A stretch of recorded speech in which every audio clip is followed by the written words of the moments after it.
We live in a world that fears silence, a world that dreads emptiness, a society that has convinced us that to be alone is to be lonely, that to stand apart from the crowd is somehow a failure. But what if this constant connection, this perpetual noise, is precisely what's preventing us from discovering who we truly are? Today, I want to explore why solitude, deliberate, intentional aloneness, isn't just beneficial, but essential for authentic self-discovery. Throughout history, the greatest spiritual and philosophical minds have understood that to find oneself, one must first break away from the influence of others. To hear your own voice, you must first silence the chorus around you. Perhaps the most profound example comes from Jesus himself. Before beginning his ministry, Jesus was led by the Spirit into the desert, where he remained for 40 days, facing temptation, confronting his purpose, and emerging with absolute clarity about his mission. This wasn't a retreat from responsibility. It was preparation for it. In that barren wilderness, with nothing but silence and solitude as companions, Jesus confronted his deepest self and emerged transformed. This pattern repeats across spiritual traditions. Moses ascended Mount Sinai alone. Buddha attained enlightenment in solitary meditation. Muhammad received his revelations in the isolation of a cave. These weren't coincidences. They point to a profound truth about the human condition. Transformation requires separation. Why is this? Why does solitude possess such power? The answer lies in how we form our identity. From the moment we're born, we begin absorbing the expectations, beliefs, and values of those around us. We learn to think, feel, and behave in ways that win approval from our family, friends, and broader society. This isn't necessarily bad. It's how cultures perpetuate themselves, how we learn to function within communities. But there's a danger here. When we're constantly surrounded by others, when every thought and feeling is immediately shared and validated, or rejected, by the crowd, we never truly learn to distinguish between who we are and who we've been conditioned to be. The philosophers have long understood this. Arthur Schopenhauer expressed it powerfully when he wrote that a man can be himself only so long as he is alone, and if he does not love solitude, he will not love freedom, for it is only when he is alone that he is really free. In the presence of others, we instinctively shape ourselves to their expectations, often without even realizing we're doing it. Friedrich Nietzsche, who spent much of his life in solitude, saw it as essential for developing independent thought. He understood that to create truly original philosophy, to think thoughts that hadn't been thought before, he needed freedom from the subtle tyranny of social conformity. I go into solitude, he explained, so as not to drink out of everybody's cistern. This doesn't mean becoming a misanthrope or hermit. Rather, it means creating sacred spaces of solitude within your life, where you can hear your own thoughts, feel your own feelings, and discover your own truths without immediate external validation or rejection. Henry David Thoreau demonstrated this when he retreated to Walden Pond, not to escape humanity forever, but to strip away the distractions and social pressures that prevented him from living deliberately.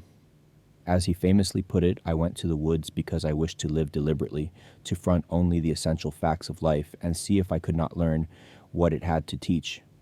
Consider what happens in modern life without these sacred spaces of solitude. We wake up and immediately check social media to see what we should be thinking about. We form opinions based on what will be accepted by our social groups. We pursue careers and lifestyles that win approval from others, often at the expense of our deeper callings. Even our leisure time is spent in constant connection. We watch the same shows, listen to the same music, read the same articles, and discuss the same topics, all within a narrow band of what's socially acceptable in our circles. Where in this endless cycle of external influence, do we ever discover who we truly are beneath the accumulation of social programming? The truth is we don't. And that's precisely why so many people reach middle age feeling empty, lost, and unsure of who they really are.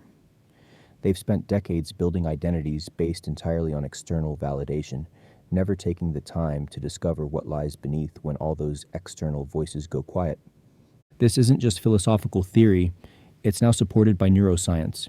Research shows that the default mode network in our brains, The circuitry responsible for our sense of self activates most powerfully during periods of quiet solitude, when we're constantly stimulated by social interaction, digital media, and external narratives. This network never gets the space it needs to integrate our experiences into a coherent sense of identity. The consequences are severe: anxiety, depression, and a nagging sense of inauthenticity that no amount of social validation can cure. Because deep down, we know we're living someone else's version of our lives. Solitude offers the antidote. In the absence of external voices telling us who to be, we begin to remember who we are. In silence, buried parts of ourselves, passions, values, and wisdom rise to the surface. Freed from the pressure to perform for others, we can finally be honest about what we truly want, believe, and feel. And here's what's extraordinary. When we emerge from these periods of solitude and reconnect with others, we do so from a place of authenticity rather than accommodation.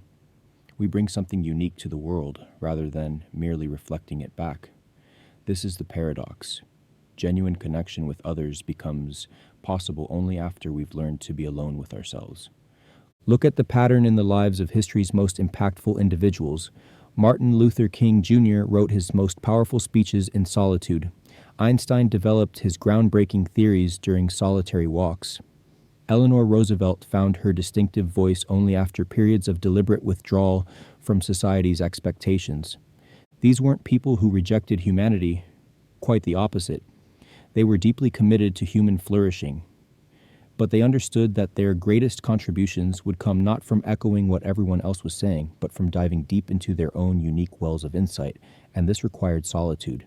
The fear, of course, is that in solitude we'll discover there's nothing there, that beneath the social masks lies emptiness. But this fear itself is a product of our society's shallow understanding of identity. The truth is that what awaits us in solitude isn't emptiness, but fullness, the rich inner landscape of our authentic selves that gets drowned out by constant noise. So what does this mean practically? It means creating deliberate spaces of solitude in your life. It might mean a daily practice of meditation or prayer where you sit in silence, observing your thoughts without immediately reacting to them or sharing them. It might mean regular walks in nature without the distraction of podcasts or music. It might mean occasional retreats where you disconnect entirely from communication technology and social obligations. For some, it might even mean more radical steps: a sabbatical, a pilgrimage, or a period of deliberate withdrawal from normal life to recalibrate your sense of self. Jesus spent 40 days in the desert. You might not need that long, but the principle remains. Transformation requires separation. What you'll discover in these spaces of solitude is that many of the beliefs you've held as self-evident are actually borrowed. Many of the goals you've been pursuing aren't truly yours. Many of the standards you've been measuring yourself against were imposed by others. This discovery can be unsettling at first. There's a reason we avoid solitude. It forces confrontation with uncomfortable truths. But beyond that initial discomfort lies liberation. As you begin to distinguish between your authentic voice and the internalized voices of others, you gain the power to choose consciously rather than react conditionally. You begin to live from the inside out rather than the outside in. Your actions align with your values. Your career expresses your purpose. And your relationships reflect your genuine capacity for connection rather than your need for validation. This is the ultimate freedom. Not the freedom to do whatever you want, but the freedom to be who you truly are. And paradoxically, it's in this authentic selfhood that we find our greatest capacity to serve others. When we're no longer exhausting ourselves trying to be what others expect, we have energy to offer what only we can give. Consider this. Every spiritual tradition includes practices of solitude precisely because they understand that authentic spirituality begins not with conformity to external religious expectations, but with a direct personal encounter with the divine. Jesus himself regularly withdrew from the crowds to pray alone, even at the height of his ministry when demands on his time were greatest. The invitation is clear. To discover your authentic self, you must periodically withdraw from the influence of others. Not in rejection of community, but in preparation for genuine participation in it, not to escape your responsibilities, but to clarify what they truly are.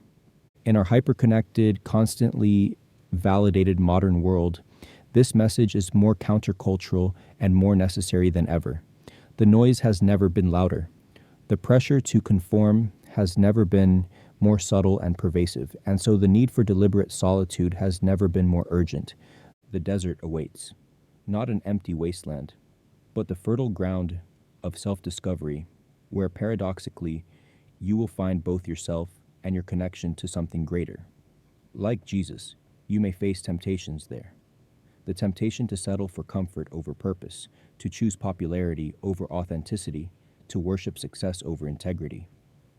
But if you persevere, you'll emerge from your wilderness with something precious and irreplaceable, a clear sense of who you are apart from who the world tells you to be.